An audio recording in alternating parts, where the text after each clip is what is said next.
Okay, I think we are good to start. So a very good morning to everyone joining us today. Thank you for joining this webinar. It promises to be quite an interactive and informative session. We have a great lineup and we hope you're just as excited to hear from them and to just get a lot of insights around the issues that women, especially women, but generally also persons with disabilities, the issues that they face in accessing land and owning land and in controlling land. So our colleagues from disability, I beg your pardon, our colleagues from DIWA will be in charge of this webinar. My name is Emanuela Sakala from the Southern Africa Litigation Center, and we will be hosting this webinar alongside DIWA. I will shortly introduce Virginia, who will take us through the discussion today and will introduce all the panelists. In the meantime, just some housekeeping. If you have any questions, please post them in the Q&A, and we'll be happy to attend to them at the appropriate time. Please feel free also to introduce yourself in the chat. Tell us where you're from, where you're joining us from, your name, and what organization, if you prefer to include that as well. Thank you very much. I will now hand over to Virginia. If anything, I will attend to any queries in the chat box. Have a good session. Thank you.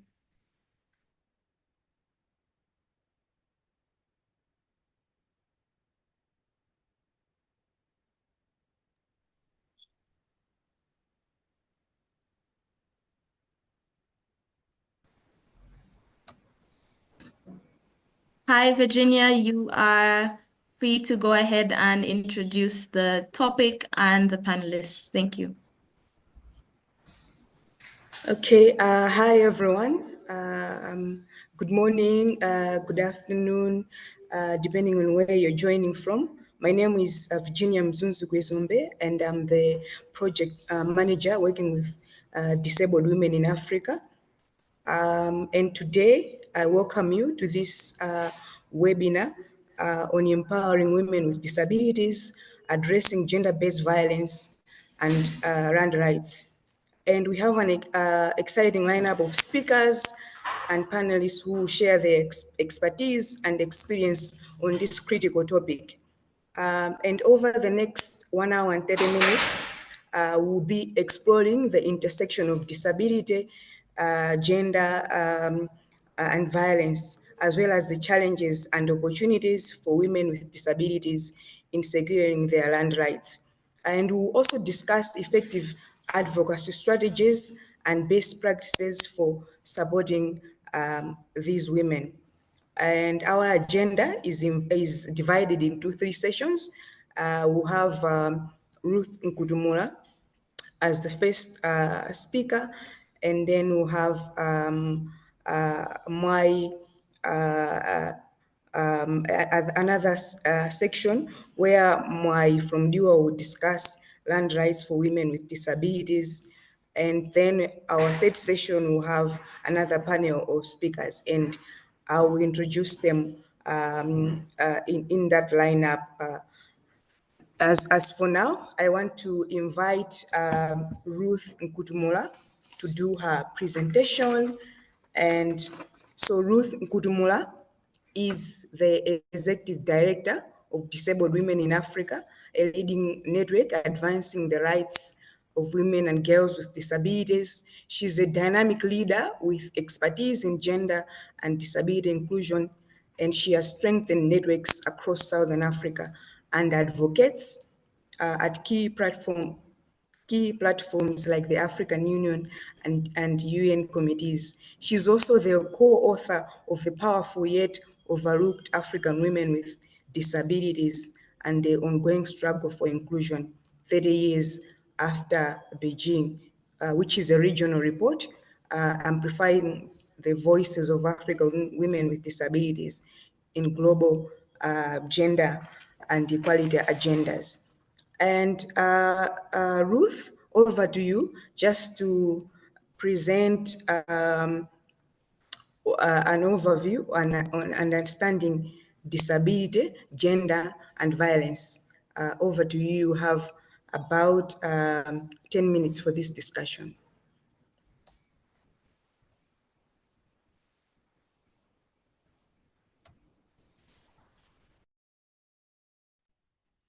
Thank you very much, Virginia, for the opportunity that I could share this presentation. Are you able to see my screen?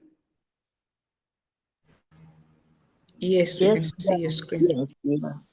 All right, thank you.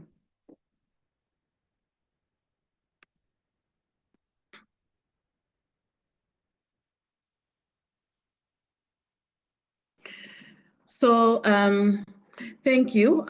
Disabled Women in Africa is a regional network of organizations of women with disabilities across the African continent. And there are chapters of almost 5 chapters, West Africa, DIWA East Africa, North Africa, Central and Southern Africa. So our membership presently, 33 members across the 23 African countries, but the membership continues to grow as we continue to receive more and more interest from various countries that we have not yet have had members. So today, I'll be sharing mainly about the findings of a study that we conducted to understand the experiences of gender-based violence among women and girls with disabilities in Malawi. But also, as I do this, I'll also be connecting with the broader regional picture from the powerful yet overlooked report, which was recently launched in October last year, 2024, regarding the progress of women with disabilities 30 years after the Beijing declarations, the 12 critical areas. And I'm connecting it because there's aspects about gender-based violence. Now, the question is, why does this conversation matter? Across Africa, gender-based violence against women with disabilities has been silent. Women with disabilities continue to face double discrimination by the fact that they are women, but also the issue of disability. And gender-based violence remains invisible in many aspects of policy and also services. And also even in the report of the powerful yet overlooked also shows how this is reflected at continental level. And the report that we are sharing mainly today, which is a study which we conducted in Malawi, also now brings the community evidence and the aspect of gender-based violence for women with disabilities.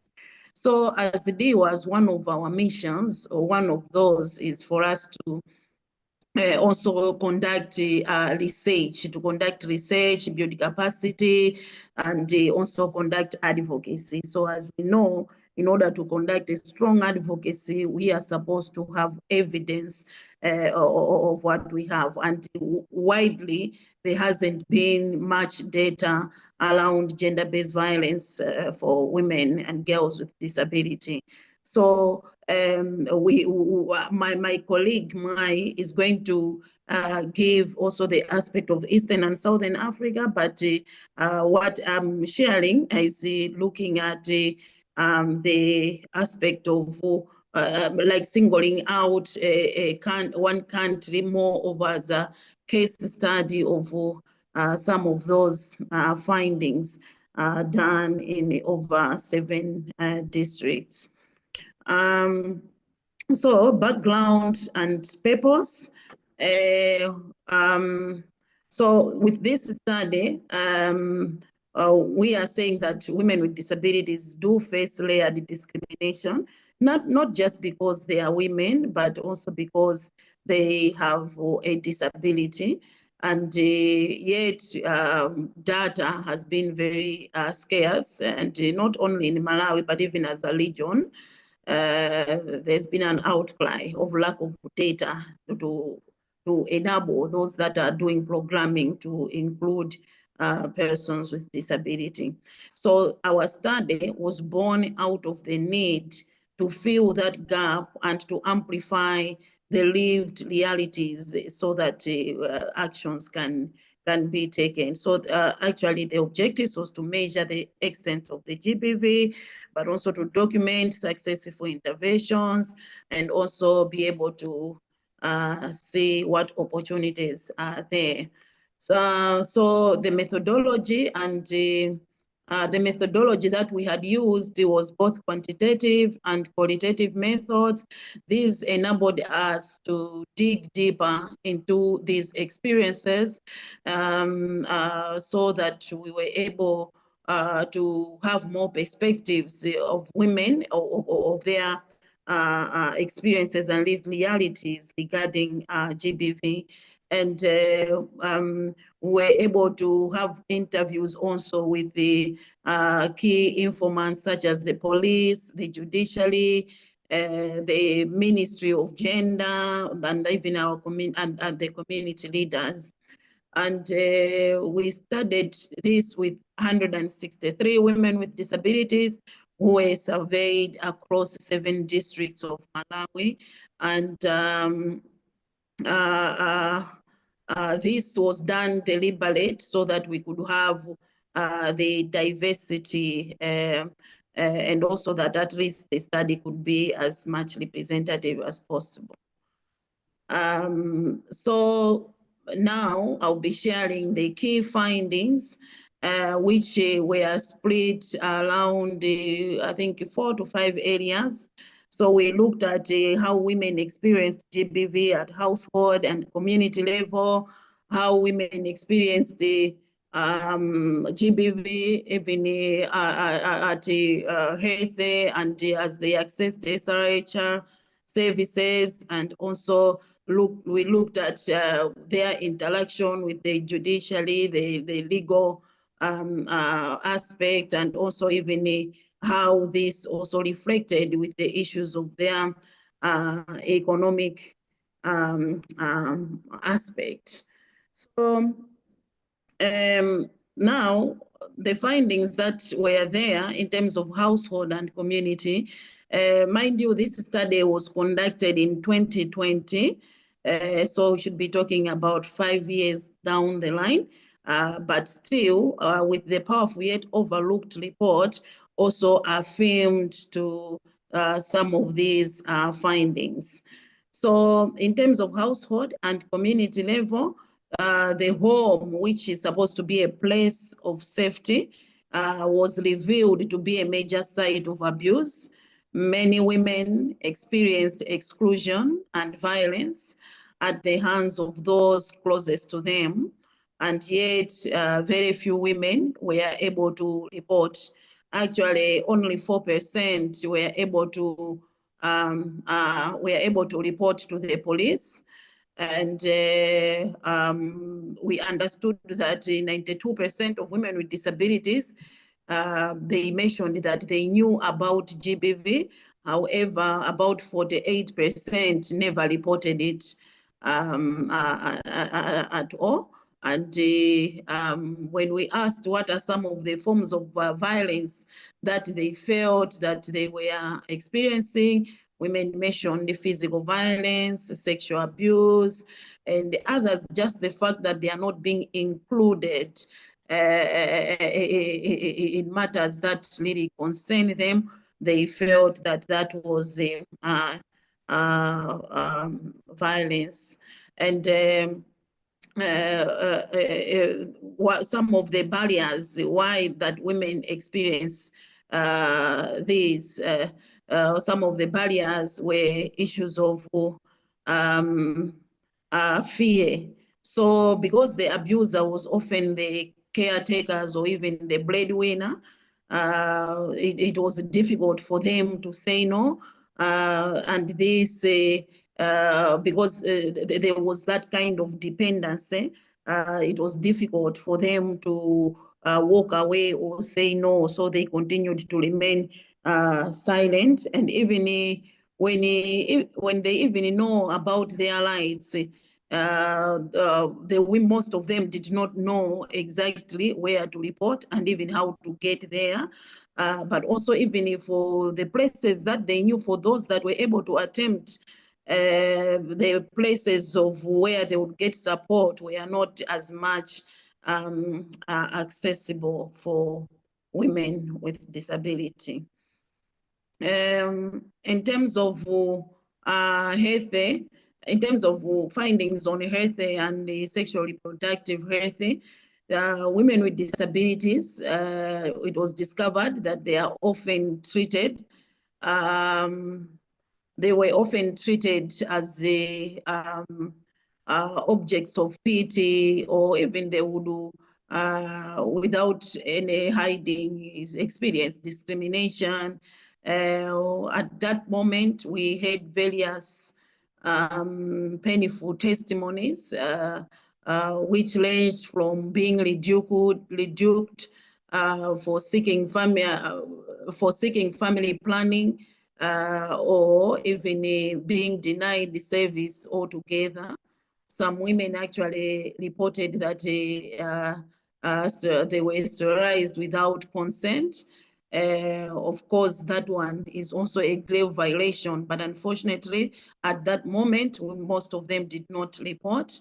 The powerful yet overlooked report cause this a structural failure. And as we have seen, our data also confirms that 45% faced abuse at health facilities. And some women were sterilized without consent, and most cases went unreported. So some of those barriers, as demonstrated, were also inaccessible infrastructure and communication challenges. In terms of legal and economic barriers, in justice system, ignorance is not bliss. It is a barrier.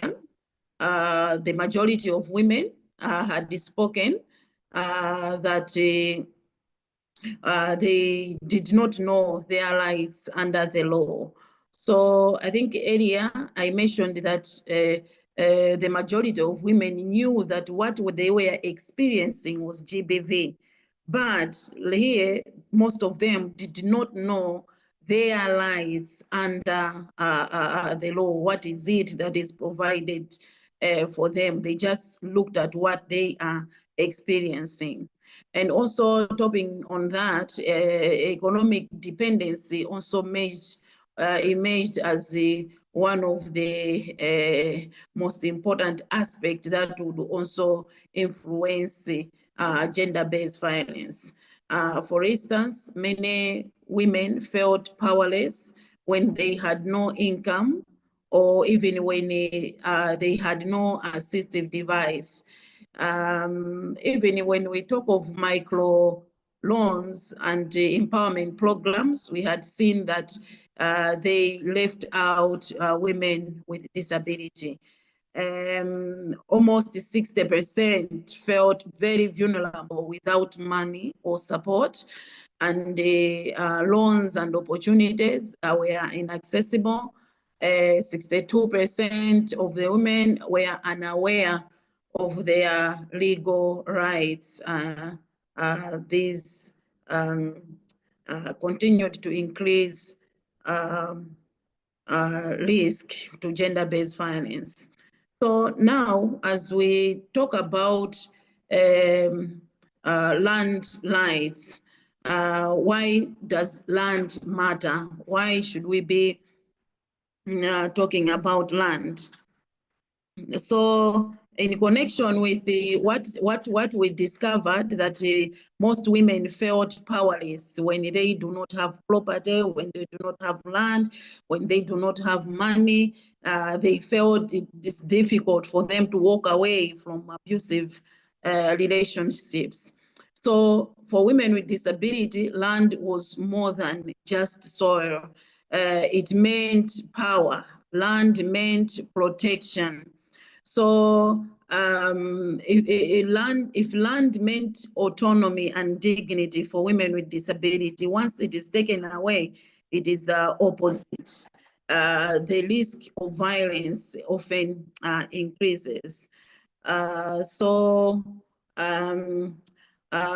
With no land, it means there is no power. With no power, it means there is more violence. Almost 60% of our respondents felt vulnerable when they lacked this independence. And 41% understood that when we talk about economic rights, it's about them being able to have control over money, over land, and over their property. Unfortunately, 42% of women with disabilities reported not having control over their own income. They reported not having control over their property, and actually some their property was taken away forcibly by their families, by their spouses, in terms of looking at their disability, that they are unable to farm, they are unable to utilize the land, they are unable to be in power to make decisions regarding land. So this increased their vulnerability. 50% of the respondents said that their family or even their husbands were the ones that were controlling their property. And some had to willingly give up control so that they can just maintain peace in the home. And of course, others were tricked in order to give up their land. And what happened is, what followed was that the women continued to experience verbal abuse, economic abuse, physical, as well as sexual violence. Giving up land for some women, we are told that this is not your land, you have no say. And that kind of statement is a common for women with disabilities to hear in African context. And that statement reflects GBV. It is not just a statement that reflects GBV, but right away it translates to that. Just to cement whatever I was talking about, we had seen that 61% of women with disabilities who were able to control their property, they mentioned that they felt less vulnerable. For those that were able to control their property, they felt they were less vulnerable. So they were able to refuse abusive relationships. They were able to leave violent homes, and they were able to make decisions independently. So already property enabled access to loans, enabled access to livelihoods, but also provided that dignity. We know that when women own land, they have full say on its usage. They are less afraid and more able to walk away from those situations that would degrade or bring abuse in their lives. Yeah, so I think Basically, that is what I wanted to present as the findings. I don't know if I am to go ahead and give any recommendations, but these were the findings that we had for the GBV experiences of women with disabilities in Malawi in 7 districts. Thank you.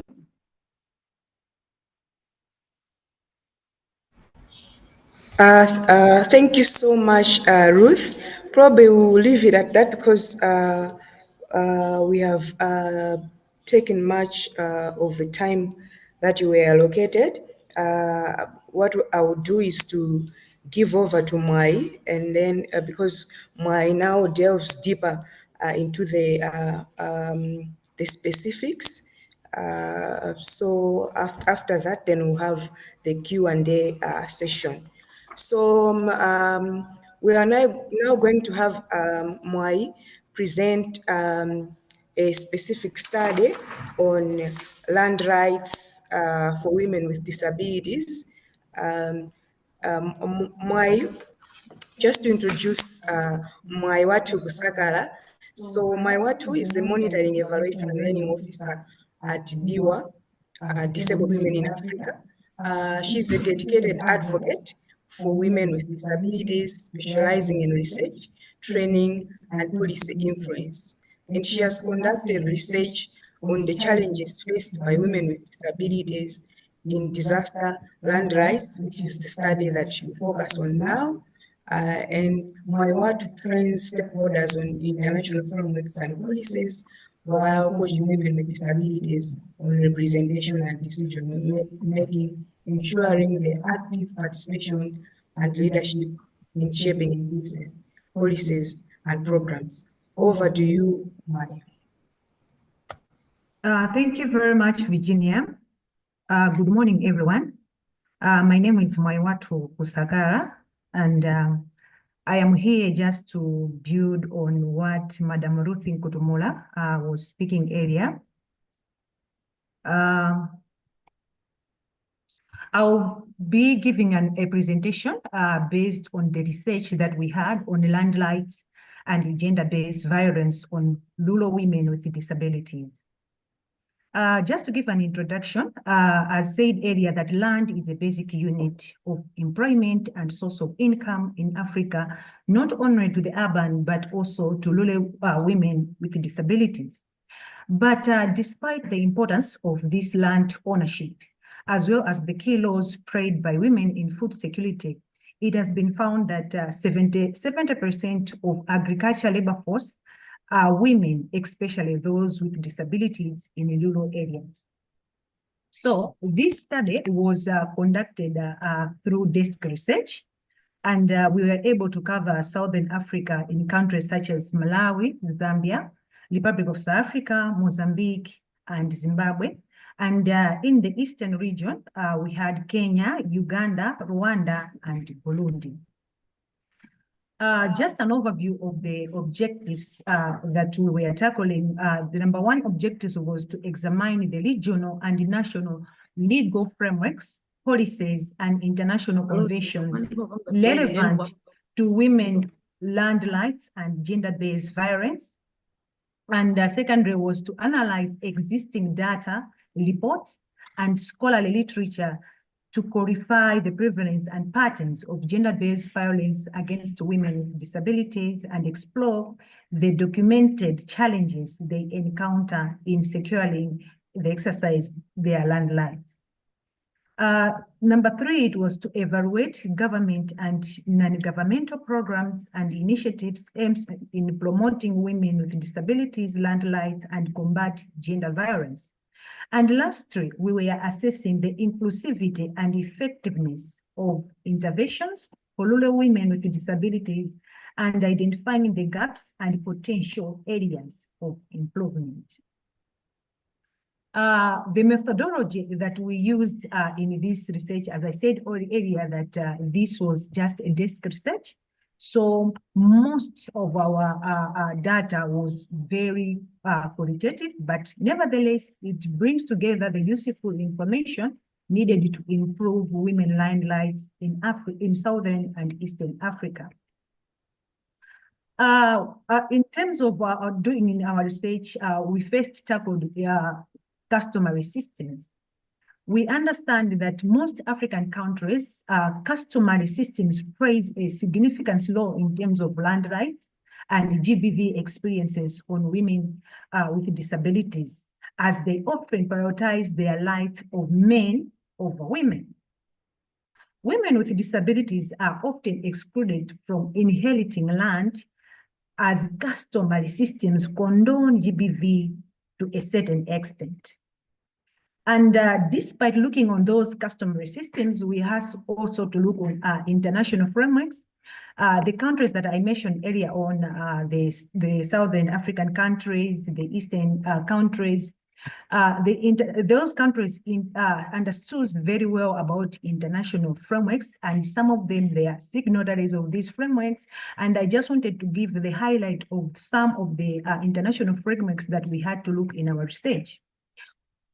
First of all, we had to look on CEDAW, especially on article number 14 that talks about women have the right to access agricultural credit and loans, marketing facilities, appropriate technology, and equal treatment in land and agrarian reform, as well as settlement schemes.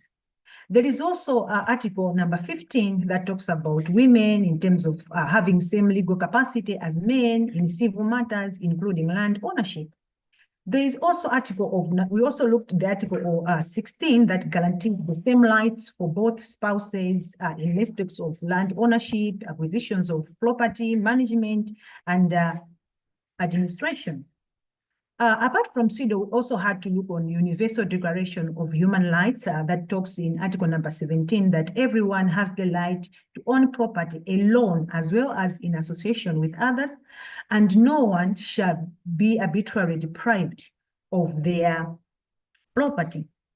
We also have to look on International Convention on Economic, Social, and Cultural Rights in terms of article number 11 that recognizes the right of everyone to an adequate standard of living, including adequate food, clothing, and housing that incorporates land.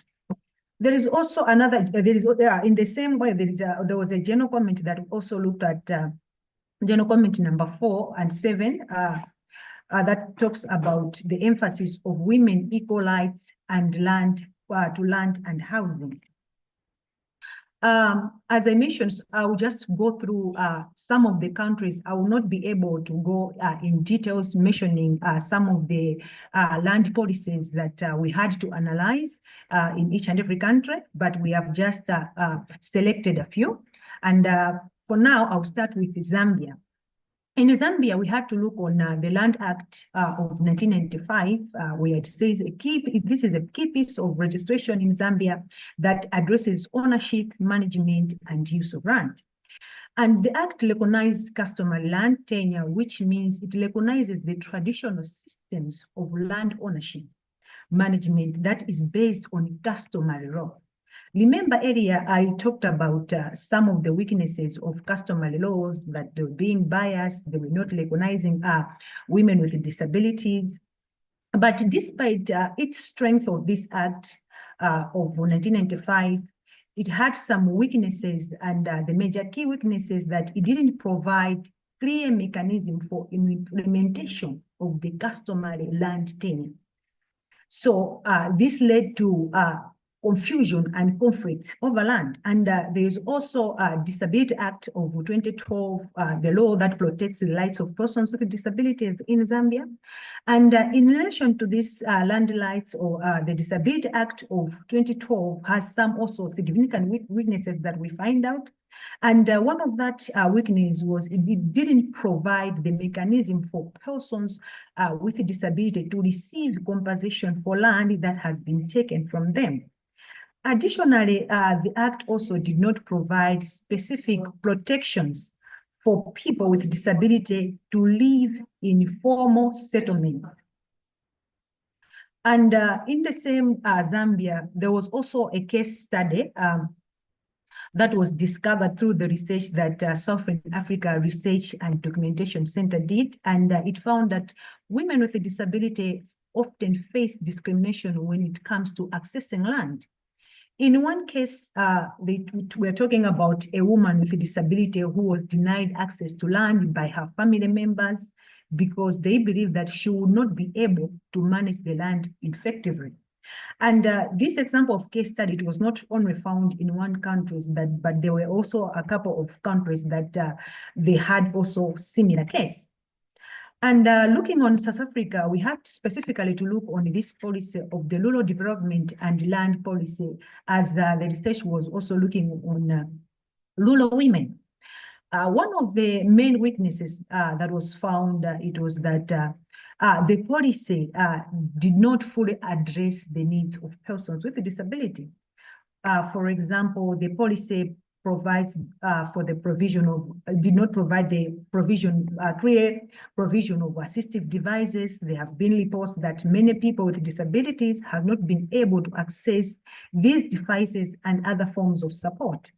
And in addition, this policy had not been fully integrated into the government programs, because there is a difference that the government has said that we are going to follow these policies and to integrate them in the program, such as social protection systems. This has led to a situation where persons with disabilities are often not able to access the benefit and support that they need. In Kenya, we had to look on the Land Act of Kenya that was passed in 2012 that provides a number of protections for rural women with disabilities. And one of the key provisions was the recognition of matrimonial home as a joint property of husband and wife. But we also discovered a weakness in this Land Act, that it didn't provide the clear mechanism of persons with disabilities to register and transfer land. So in this case of Kenya, we looked at that so many properties were registered in the names of the husband. And by the time maybe the husband is deceased, it was very difficult for the women to transfer the land, the property in their name. We also had to look in the case of Zimbabwe, where women with disabilities face significant barriers in accessing land and protecting themselves from GBV, despite the constitution of Zimbabwe guaranteeing equal rights for women and people with disabilities. But the rights were not always implemented as practice. There was also a case that we had to look in Uganda in the Constitution, the Amendment of Constitution of 2010, that protects the rights of persons with a disability, and the Land Amendment Act of 2010, but specifically addresses the issue of land ownership for persons with disability and provides the registration of land in the names of persons with a disability. But however, the legal protections for rural women with a disability in Uganda still face challenges in accessing land. And these challenges include financial resources, discrimination from community members, and limited awareness of their rights. So in terms of these challenges of financial resources, discrimination of community members, and limited awareness of their rights, it was also found that in many countries, women and girls with a disability, especially from the rural areas, they are not aware of their rights. As such, they don't receive justice. Looking on the factors contributing to inability of access to land, that means that we had to single out the main factors that were leading to all this, being lack of knowledge, as I said earlier, inability of government to enforce laws and policies, and also poor presentation in the decision-making tables. Lastly, I just want to give the results of different studies that this study find out that in Africa, women who do not secure land rights are more likely to experience economic insecurity and poverty, which makes them more vulnerable to gender-based violence. Women who are granted land rights through the government land allocation program are less likely to experience gender-based violence. Lack of control to land leads to power imbalances.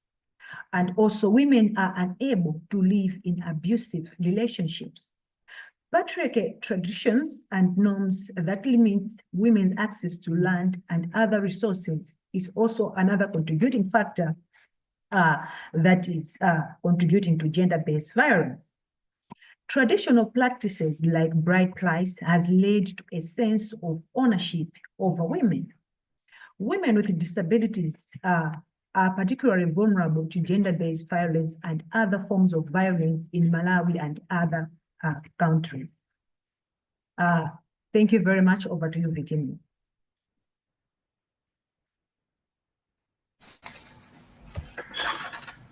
Thank you so much, Mwai. I think really insightful discussion there. And from the discussion, I think what's coming out very clear is that control of land not only empowers women with disabilities, but it also makes them less vulnerable to gender-based violence. So now, as we're moving on with our discussion, I want to call upon Roderick Michongwe, who is the disability advocate. He's also the principal resident magistrate and commissioner of oaths in Lilongwe. And beyond his legal duties, he's a dedicated disability rights expert, actively engaged as an activist and consultant in this field. His academic credentials include a Master's of Law in International Human Rights and Comparative Disability Law from the United States of America. So over to you, Roderick, to give us just some of the legal frameworks and policies affecting land and ownership and access, most likely highlighting some successful strategies. Over to you, Roderick.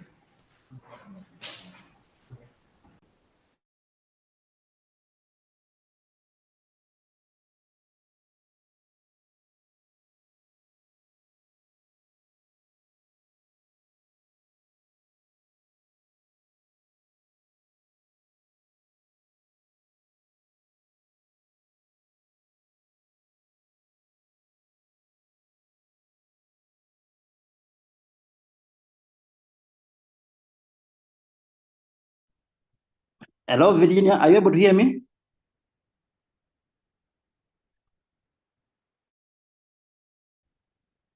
Are you able to hear me, Virginia?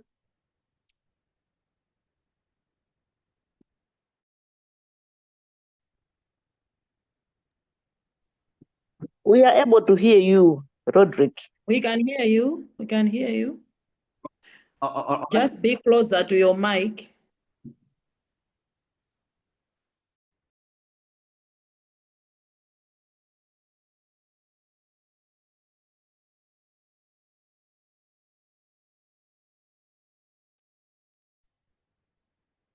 Hi, Virginia. It looks like Roderick will have to be rejoining. He's just joining back in now. So we could just give him, okay, he's back on. Thanks.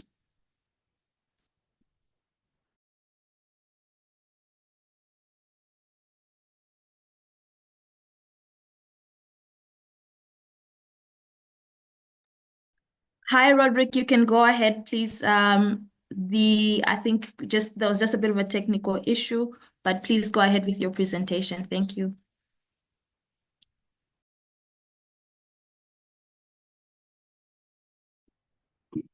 all right. Thank you very much, Virginia, and the rest.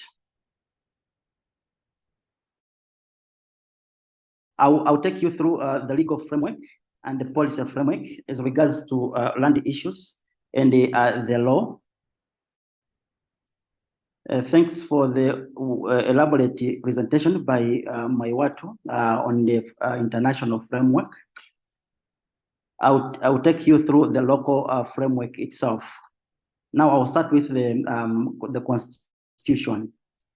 Suffice to say that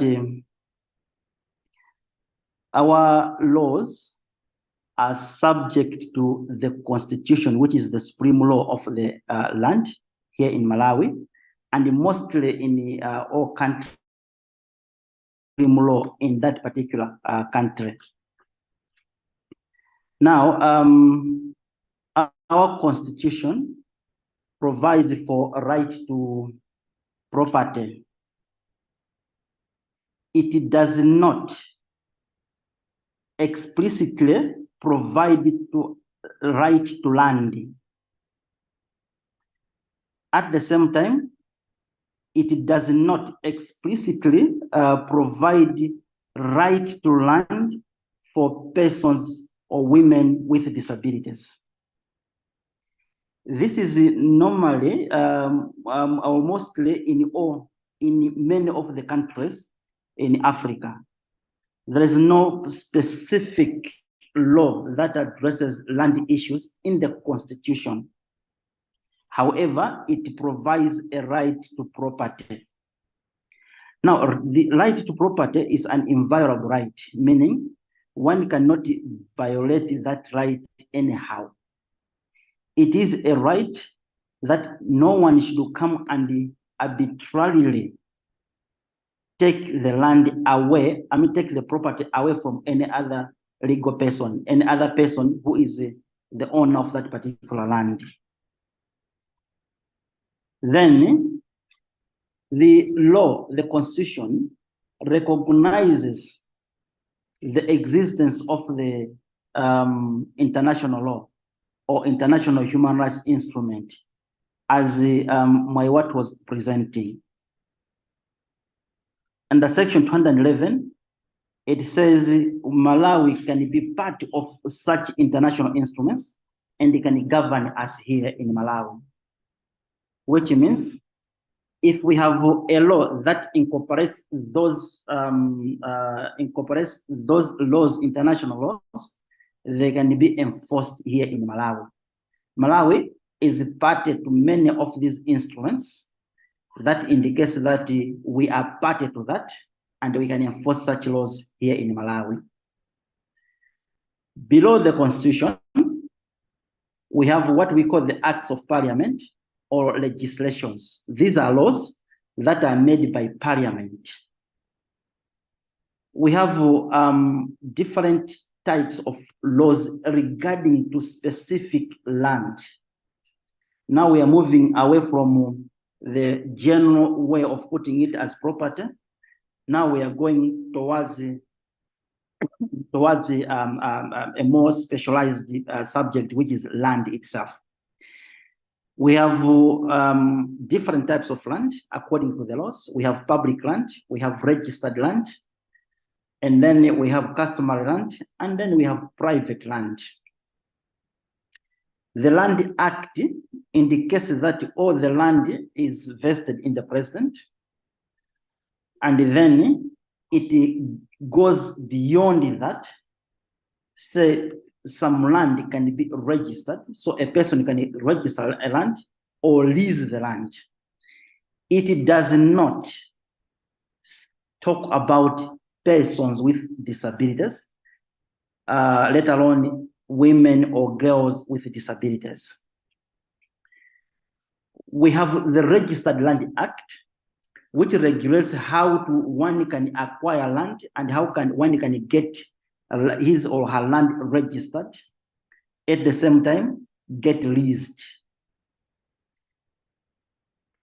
All the procedures are in that Registered Land Act. And unfortunately, it fails to address how persons with disabilities, let alone women and girls with disabilities, can acquire land through that Registered Land Act. Then we have what we call Customary Land Act. It's a newly legislated piece of legislation. This Customary Land Act regulates all customary land in Malawi, and the customary land goes along with what custom one is born with. Say, for example, here in Malawi and in most part of Africa, we have two ways on which people get married that influences the ownership of the land. So the ownership of the land goes to how one gets married. For example, so if one gets married through what we call lobola system, where a man gets a woman and the woman lives in the man's land. The land in this system belongs to that male side. We call it patriarchal system or paternal system. So in that system, a woman has no control over the land, but a man has a control. So if a woman in that system gets married, she should move from that land, go to where the husband is, and she will be under that system, and the land ownership is to the man and not to this woman. Similarly, I mean, to the converse, the second type is chikamwini. We call it chikamwini. Now, this is where a man marries a woman, and a man moves to stay at the land of the woman. In this case, the woman has control over the land through his uncle or her uncle. So a woman in this system, which we call it matriarchal or matrilineal, a woman has powers to control the land. The women are regarded as their as a custody of that land. So whatever happens, a man cannot control that land. So you're going to see the Land Act embraces that. Now, it is coming in the Customary Land Act to address some disparities. However, it mentions persons with disabilities, but not to a larger extent, because it just mentions persons with disabilities who will be considered. But how that it is quite silent. It gives structures on how the land can be, in terms of disputes. It also gives structures on how the disputes can be settled, but that nothing to do with persons with disabilities. That's the unfortunate part of it. All these acts, all these laws rely much on the Constitution. Suffice to say, Section 12 prohibits discrimination, and it prohibits discrimination even based on disability. So if one is to own land, that is the countries, including Malawi, rely much that I shouldn't be discriminated against, because the Constitution says we have equal opportunities and we have to be treated equally under the law. Going to, as I conclude, going to policies. The policies that Malawi have been reworked and reworked so that they align themselves to the Constitution and the laws. What is coming clear from our land policies is that not in our land policies that most the persons with disabilities, let alone women with disabilities, are mentioned. The land policies lacks that. It is too general. It does not have anywhere to talk about persons with disabilities or women with disabilities. My concluding remarks would be starting from the Constitution, the laws and the policies that talk about land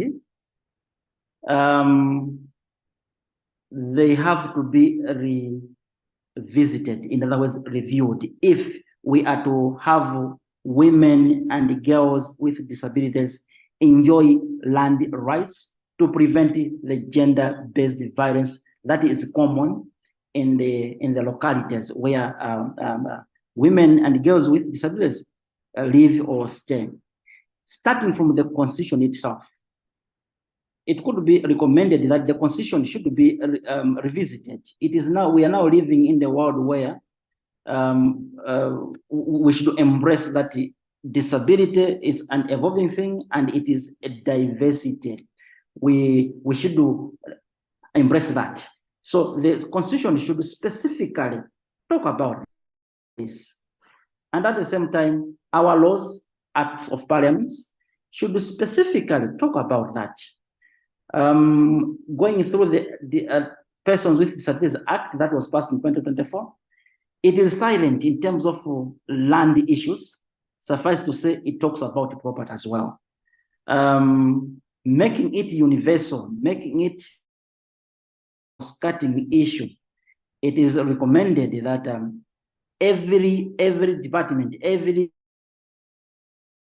piece of legislation, every policy should discuss and should deal with this issue of land, because it is the scarce resource that we have and it perpetuates gender-based violence in many countries and especially here in Malawi.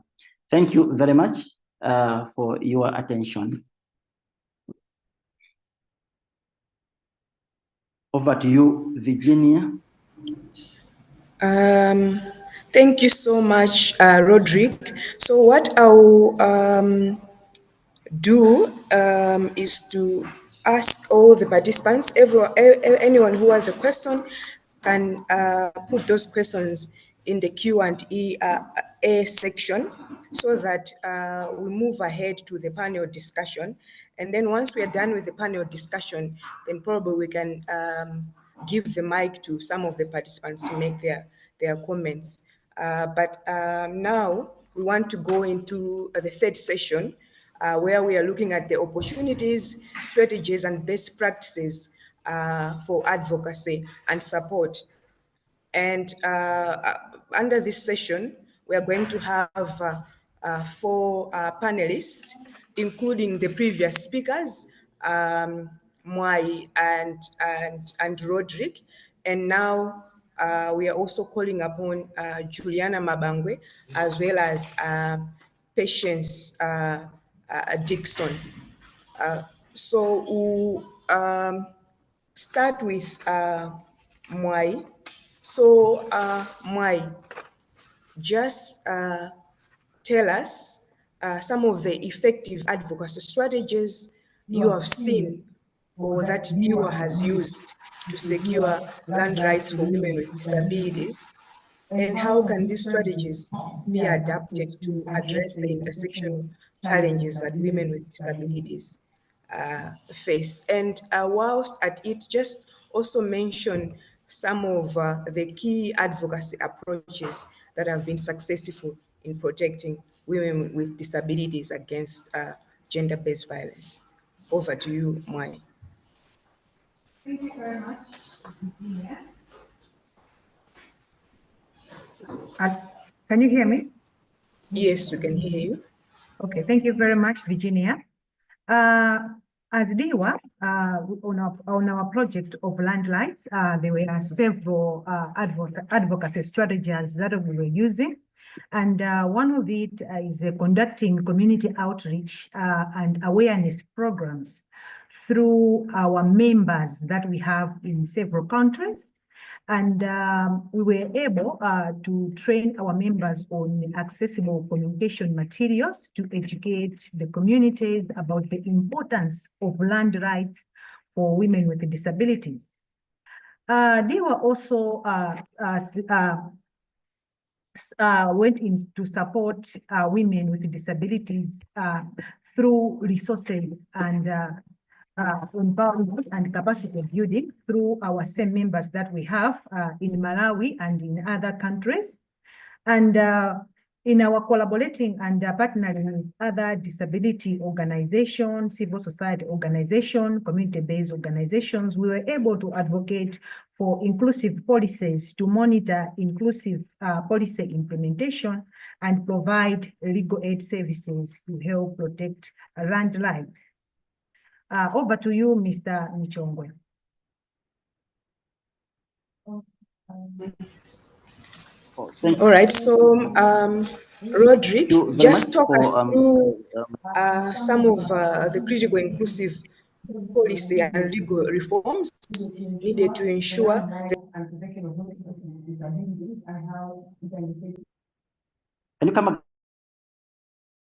again, Virginia? You were cut off. Hello, Virginia. Hi, Hello, Virginia, please Virginia. unmute.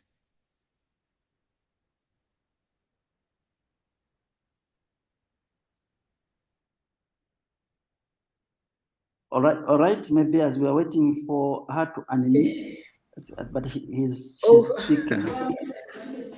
All right, can you come again, Virginia, on Sorry, what role I should play? muted, so I'll come again. So, Roderick, I just was asking you to talk about some of the critical inclusive policies and legal reforms needed to ensure that land rights and protection of women with disabilities, and how can we effectively advocate for their implementation. And also, whilst you're at it, just to discuss how legal experts and activists can collaborate to bridge the gap between policy and practice, ensuring that legal frameworks are effectively translated into tangible benefits for women and girls with disabilities. Thank you.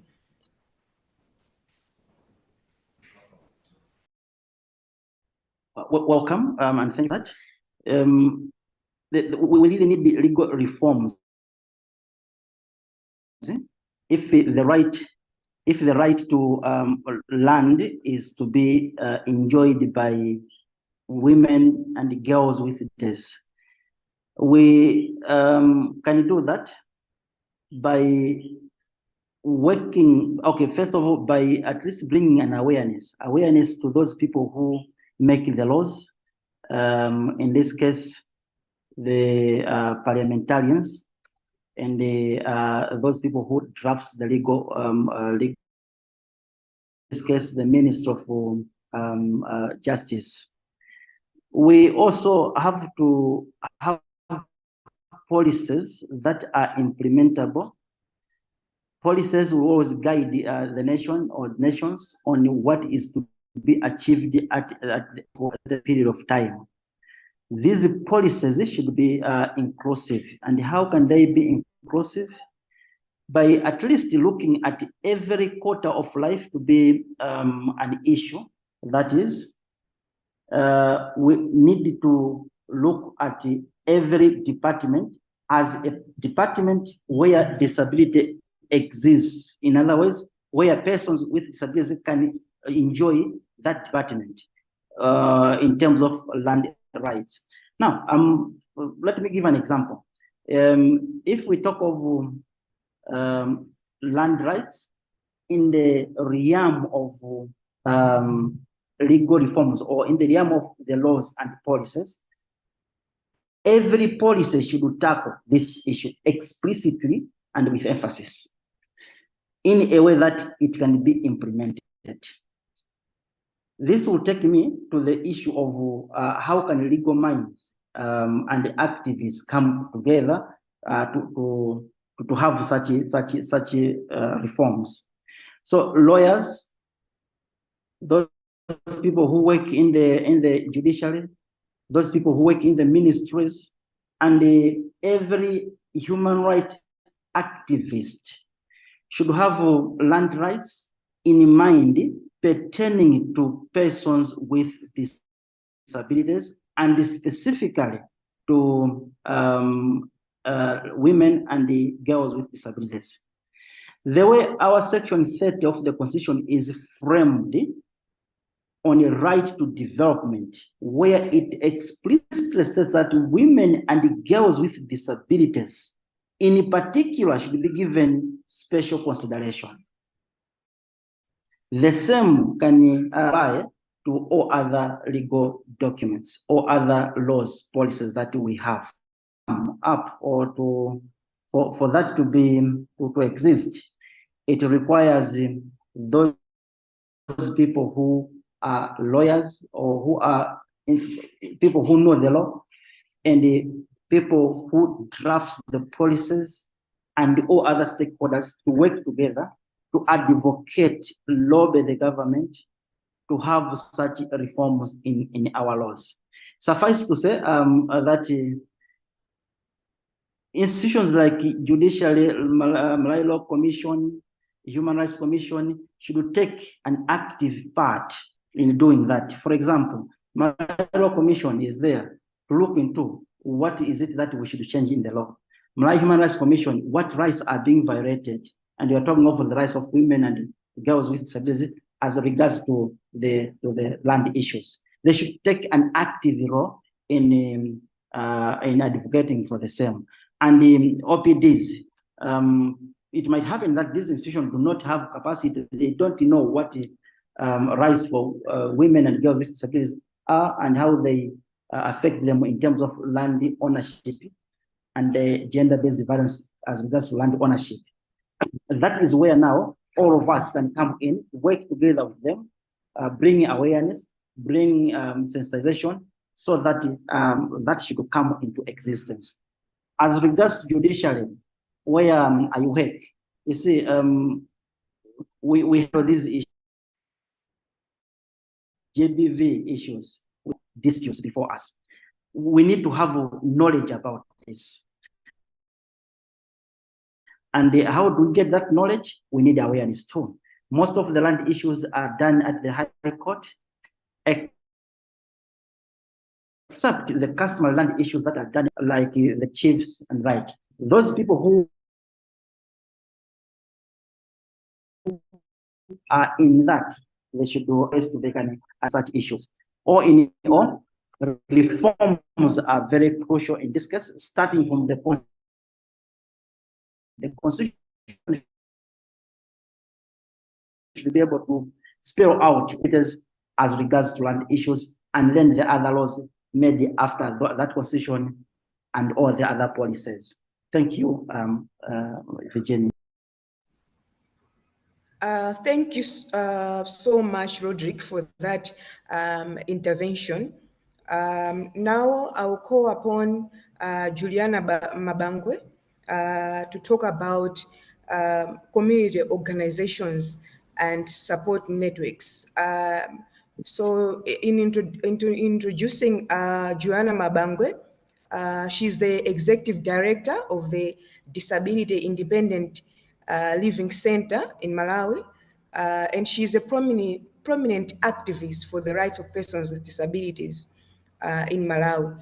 She's an expert on cross disability and gender in cross disability and gender issues, with a focus on women and girls with disabilities and mother of children with disabilities. Her extensive experience includes over 10 years as executive secretary for the Federation of Disability Organizations in Malawi, and she also served for 2 terms as vice board chairperson of the Council for Non-Governmental Organizations in Malawi, Kongoma, and she has also served for about 8 years as Chief Disability Awareness and Equalization Officer within the government of Malawi Department of Disability and Elderly Affairs. So over to you, Juliana. I'll give you about 3 minutes for this to talk about the role of community organizations and support networks in empowering women with disabilities and advocating for their rights, especially concerning land ownership and protection from GBV. Over to you. Thank you, Virginia. First of all, I would like to discuss on the issue of community organizations. mostly these community organizations and support networks, they normally work with local leaders in the villages, and they work in general, because mostly they don't look specifically on issues to do with women with disabilities. Now, looking at that scenario, we as activists on disability issues, we have to engage. We are there to engage these community organizations and support networks. We have to engage them and sensitize them on the needs and the rights of women with disabilities, so that they are aware of their challenges, and in so doing, they will be able to involve themselves with the issues of women with disabilities. They will be assisting much. Our local leaders normally, they don't involve women with disabilities or persons with disabilities in general. So looking at that scenario, we are saying time is now. This is the time we have to work extra hard to ensure that our fellow community leaders, and more especially the local leaders like the chiefs and what have you, they have now to engage themselves. They have to look at women with disabilities as human beings, because as my colleagues have already said that mostly women with disabilities, they've been facing challenges, they've been abused, and they are there, they don't come out. So if we engage community organizations, they will assist us to empower our colleagues in the villages, our colleagues meaning women with disabilities, because normally they shun away. They fail to come out and tell them when their rights have been abused. They are normally quiet. So we as activists, we cannot reach out to each and every Jim and Jack, but using these community organizations and the support networks, once we engage them and empower them as well, they will be able to assist us to engage women and girls with disabilities and mothers of children with disabilities in our local areas to come out and be active enough. We want these people to be proactive, so that they are assisting the disability sector in disseminating information, and also they should also assist in identifying issues that affect women and girls with disabilities, and assist in whatsoever ways they can. Thank you, Virginia. Thank you so much, Juliana, there, just stressing the importance and the role of community organizations. So now I want to call over Patience Dixon Ogolo to speak regarding regional networks and opportunities for advocacy. Patience Ogolo Dixon is a leading disability inclusion advocate and co-founder of the Advocacy for Women with Disabilities Initiative in Nigeria. She is currently serving as the African representative for the Commonwealth Disabled Peoples Forum, and is an executive member of the US International Visitors Leadership Program. She's also actively engaged in various national and international coalitions and networks. Her work as a board member for multiple organizations drives impactful change within the disability rights sector. Welcome, Patience. Good to have you on this panelist. And can you just speak to us regarding what regional networks and opportunities exist for women with disabilities to engage in advocacy, and how can these platforms be leveraged to amplify their voices? So I'll give you a maximum of 3 minutes for this. Over to you, Patience. Thank you so much, Virginia. And thank you for the opportunity to speak. Yeah, there are various opportunity platforms that we can actually, women with disability can actually leverage on in order for them to amplify their voice and also bring their issues to the table, especially around land rights and gender-based violence. I know DY is one of them, but I am going to focus on Nigeria. Advocacy for Women with Disabilities, one of them, is an organization that is built on community-based and captures women with disability in the community. So, and the question is, why did we make it a community-based? From experience as a co-founder of that organization, one of the things that women came out with, the women with disability came out with, was that, look, we are not bold enough to engage. We cannot speak out because we are always in our homes. So there is no forum for us to actually talk to each other. So if there is a forum like that, then maybe it will help us seeing our colleagues who are blind, women who are deaf, women with physical disability, women with psychosocial intellectual disability, women with albinism. So if we all come together, maybe it will energize us a bit. So that is why advocacy for women with disability came up. Would say, okay, we operate in the form of self-help group. What that means is that in the community, these women women with disability leave their home and go to a nearby and form a forum there where they discuss. So what that means is an opportunity, is a network of women with disability or clusters of women with disability, and it's an opportunity for them to engage each other first before engaging external forces. So it creates a platform for them to amplify their voice. How can we do that? In this organization, they do it, it's all women with disability, they do it in the form of they join the regional networks, the organization, to connect with like-minded individual women with disability like themselves.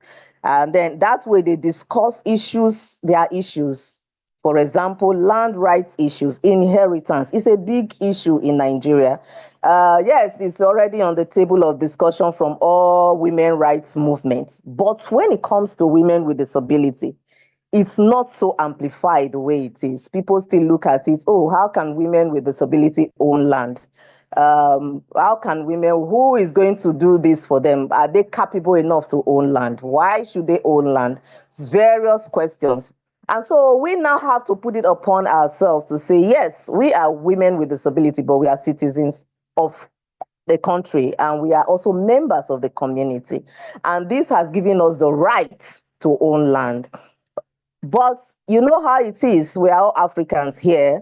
In Africa, we still operate. Patriarchy is still part of our system. In Nigeria, it's a big issue. It's part of the system. So if women with disability want to own land, they have to go through the male folk, even if the man is a man with disability, so long as he's a male. So that is it. So opportunity is for these women to come together and say, okay, we are advocating, we are talking to each other, and then we take our advocacy to the community. And then another opportunity from the networks of women with disability coming together, maybe to collaborate with mainstream women rights organization and other DPO within their environment, within their region. Why should they do that? To ensure this will now give us an opportunity to have a voice for women with disabilities, so that their issues, especially around land rights and GBV, is not left behind. When women with disability are into these regional networks, there is also the opportunity that they participate in very, very good events around their environment, around their regions, because that way they will be able to share insights around intersection of disability and gender. And also to say that, yes, we have the Land Rights Act, But most of these acts are not really visible when it comes to issues of women with disability. They are not even considering men with disability sometimes, but they consider men because they are male. But women in all, whether you are a woman with disability or not, you are not supposed to have land or inheritance. So it's a problem. So, but having this kind of forum energizes campaigns, energizes advocacy. It's an opportunity for us to talk and then engage the powers that be so that they will actually look into it, and they are beginning to also do that and also work within the policy that we have, the framework, so that we can have a reference point that points to women with disability around land ownership. Yeah, I also just want to end this particular question by saying that it is important that land rights is also the rights of women with disability. This is because it will promote our local existence as women and as women with disability. And it will also enhance our advocacy, and will also build our collaboration within the region to work together and advance the issues of women with disability along rights and land rights and gender-based violence. Thank you.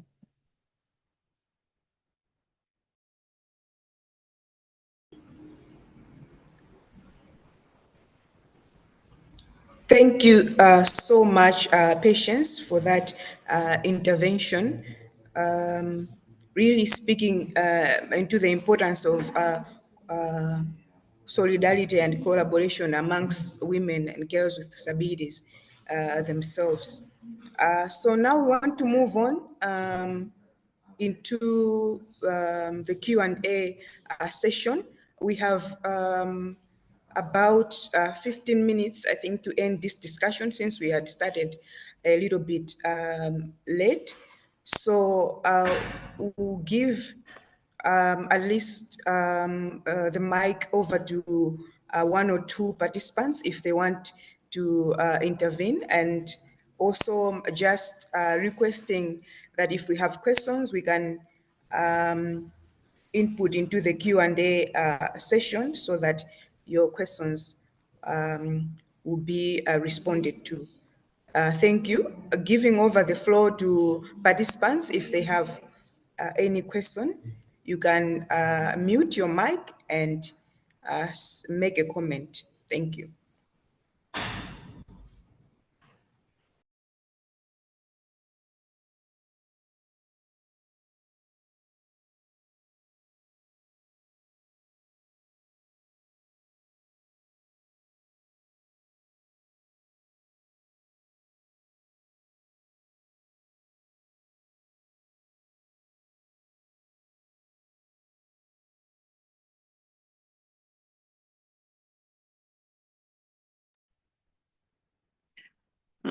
Someone says that in the Q&A, there were some questions that I had already responded. For instance, someone was asking, is there currently any membership in Somalia or for them to participate in DIWA network? And we have responded that yes, of course, we can connect further with Abika. I would love to connect with her and women with disabilities in Somalia, and she can write us on that email address that we have put there. So we'll be looking forward. And another one, I think Tambuzai can read that. It's in French, and Tambuzai was able to respond in French. But also another one from Peter, where he was asking about to have clarity on specific areas that we can focus on to bring change. And also just reflecting that if we look at the political economic analysis of the matter in question, what could be the key stakeholders that this webinar also could focus on, and how the lobbying can be done and targeted. And what would be the key strategies. So I think at the time he posed this question, Roderick was already responding, and he touched in all those areas. But I just want to echo with the everyone, like Juliana, Roderick, and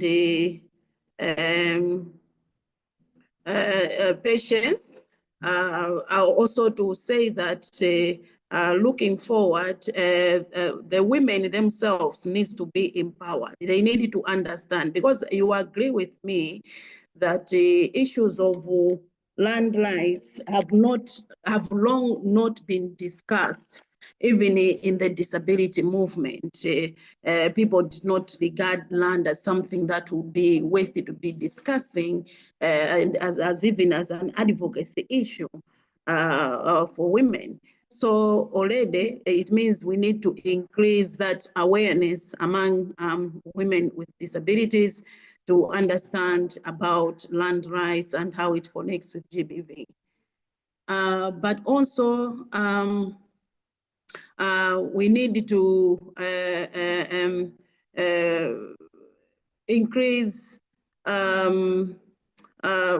you know, awareness to the service providers. So already, as the patients said, as women with disabilities that are already organizing can work in collaboration with other service providers such as the police, because when we look at the UNCRPD, it does talk about the need to train the need to train the judiciary, the police, the prisoners, for them to even understand issues, legal aspects that can support women to address gender-based violence, and more now as we connect it to land rights. At regional level, now we know that there is this framework, African Union framework and guideline on land policy, which was adopted by the African Union and African Development Bank and the UNECA, of which its purpose is to support member states in developing land policies that promote economic growth, poverty reduction, and peace. And it does recognize customary land rights.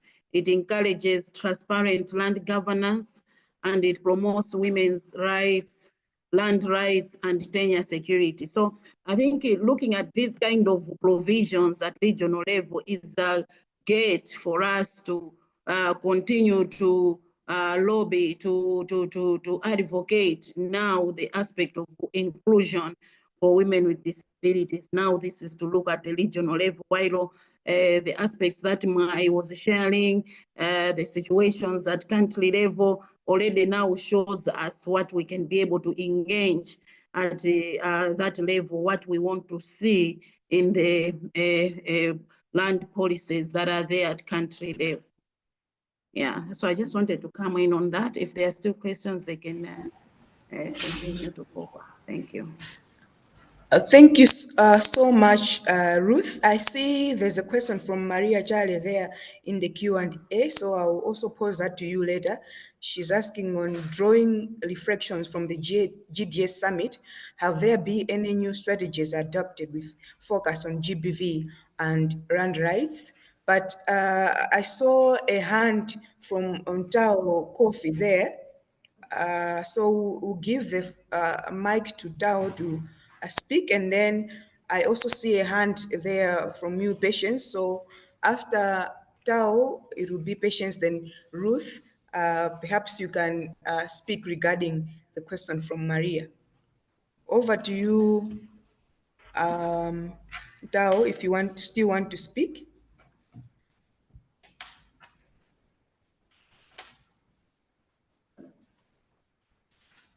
Okay, maybe.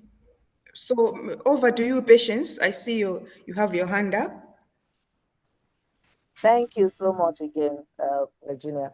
Yes, I just want to highlight the importance of building the capacity of women with disability, either at the regional level or even the national level or at the community level.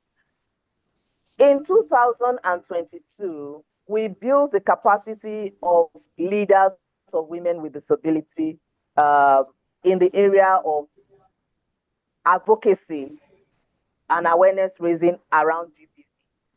Now, in that same 2022, a woman with physical disability was killed by her partner here in Nigeria. And we have never got any justice for women with disability in Nigeria, as far as I know.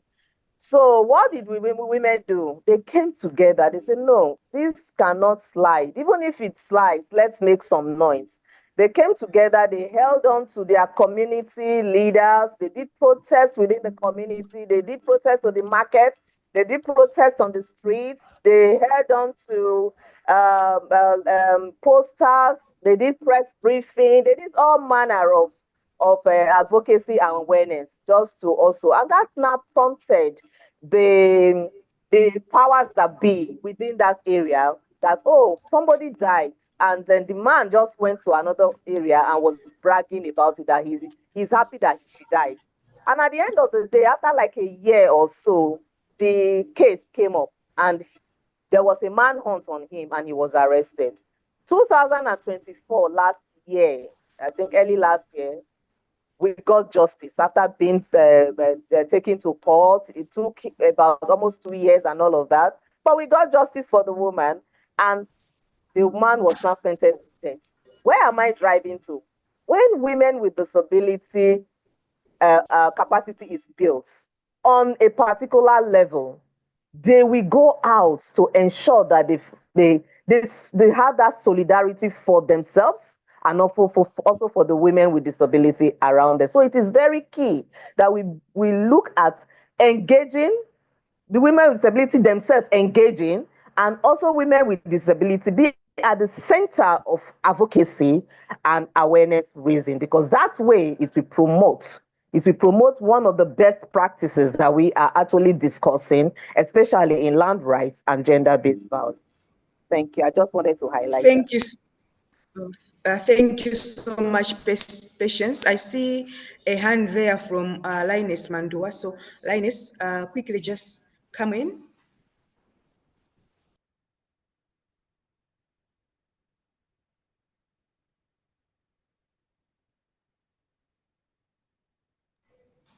Linus, you can unmute yourself.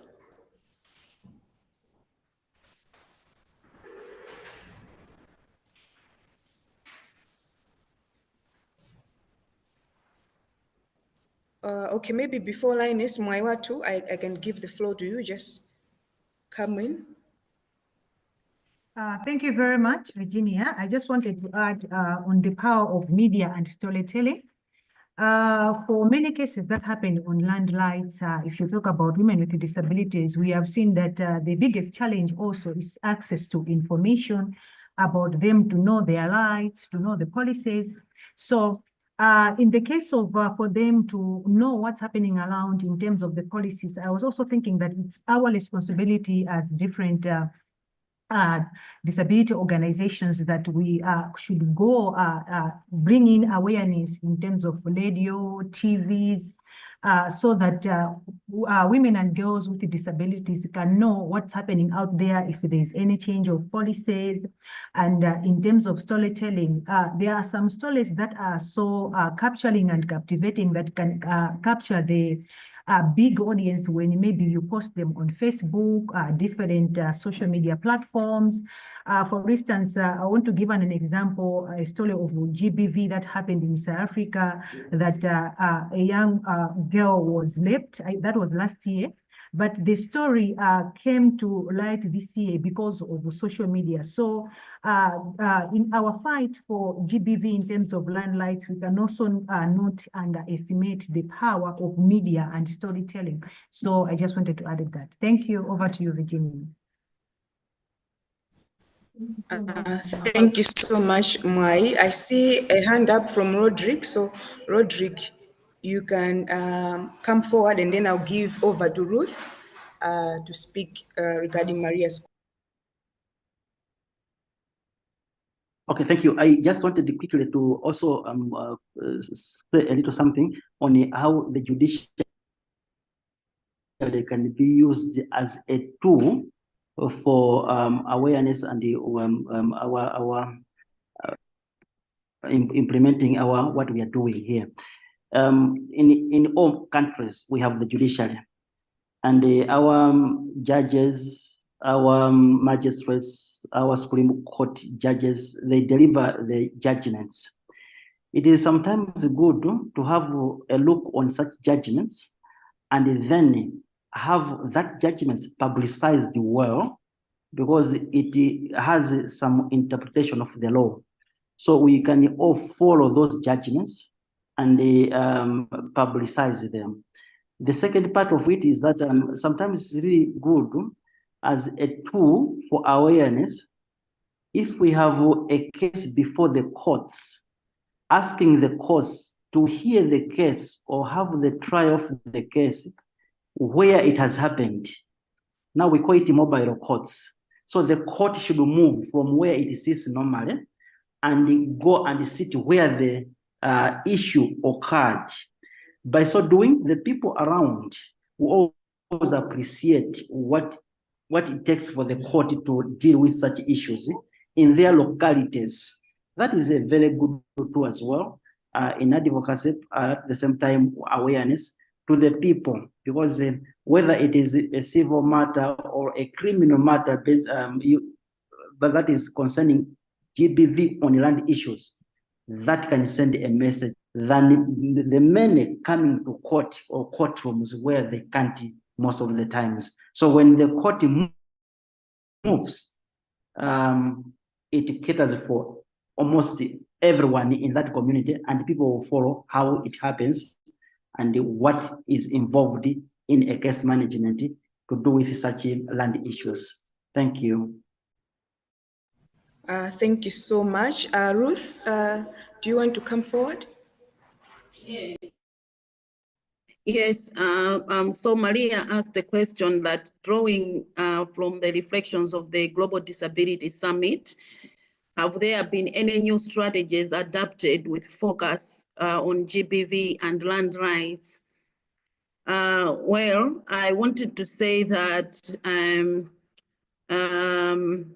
the Global Disability Summit has addressed issues related to gender-based violence, and the issues of land rights have not always been a standalone focal point, but rather it has been part of a broader discussions on disability inclusion, intersectionality, and the rights-based development. But on gender-based violence, in both the 2018 and the 2022 Global Disability Summit, GBV was recognized as a critical issue, particularly affecting women and girls with disability who were disproportionately at risk. And of course, some of those highlights included integrating GBV prevention and response in all humanitarian efforts and policies, but also ensuring participation of persons with disability in GBV policy making and the disaggregation of data by disability and gender. When it comes to land rights and the GDS, this has less directly been addressed in the GDS discussions. But like I said, maybe they are often included under the economic empowerment and access to justice. where we're talking about rights to property and housing for persons with disability, especially in the post-conflict and humanitarian context, of which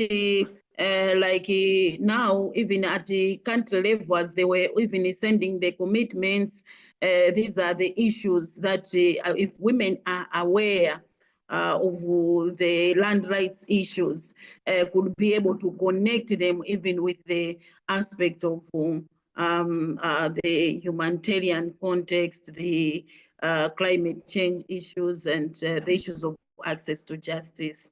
So I know that organizations like the UN Women were able to highlight how the land rights intersect with disability, with gender, and also GBV. But of course, most of these will be tied to side events and maybe not properly coming out very clearly as regards to land rights.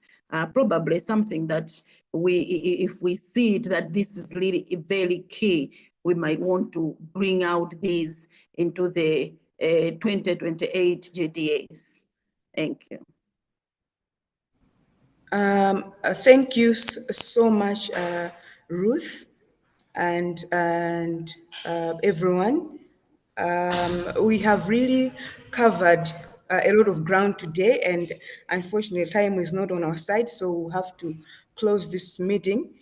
But we have seen from the discussion that the discussions here clearly demonstrate a crisis for women with disabilities in Africa, and that women with disabilities face alarming levels of gender-based violence and the systematic discrimination regarding land rights. And the intersection of vulnerabilities leaves them trapped in cycles of poverty, abuse, and marginalization. And but we have also seen that there's immense potential for change, and therefore we cannot stand by while rights for women and girls with disabilities are violated and their voices are silenced. And we have seen from this discussion that we all have a role to play. Governments, NGOs, communities, as well as donors, we all have a role to play. And I urge us all to take part. We have heard today about the importance of reforming existing laws to address the unique needs of women with disabilities, ensuring robust enforcement and access to justice.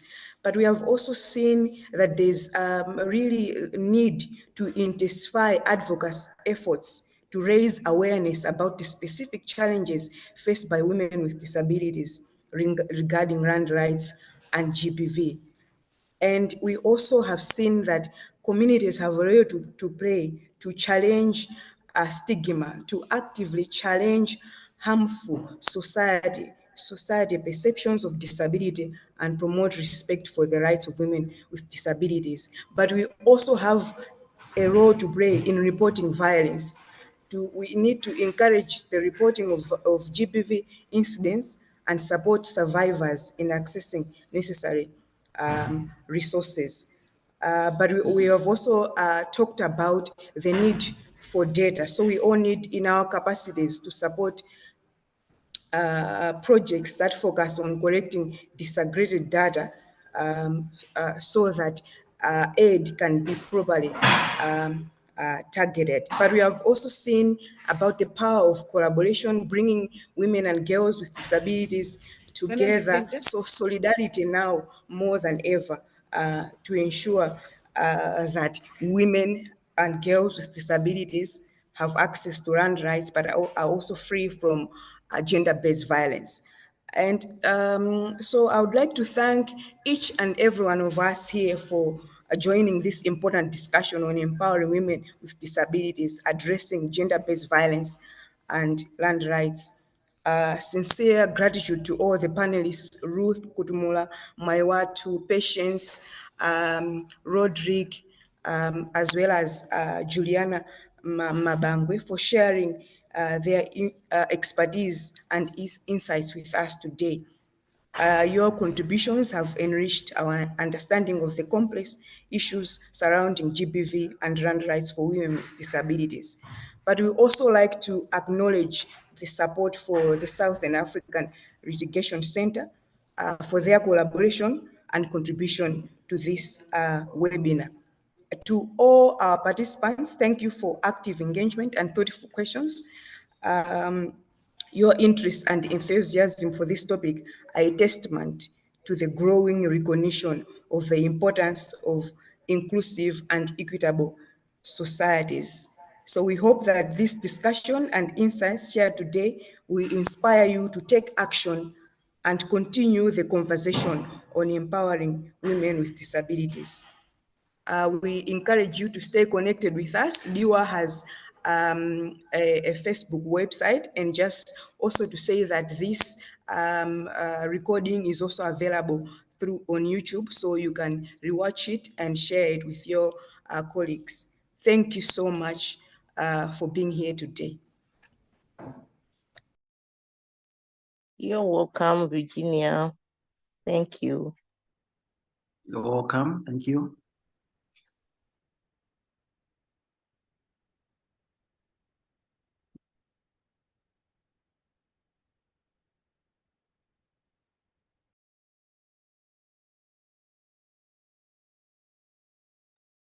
Thank you so much. Bye. Thank you so much. Bye.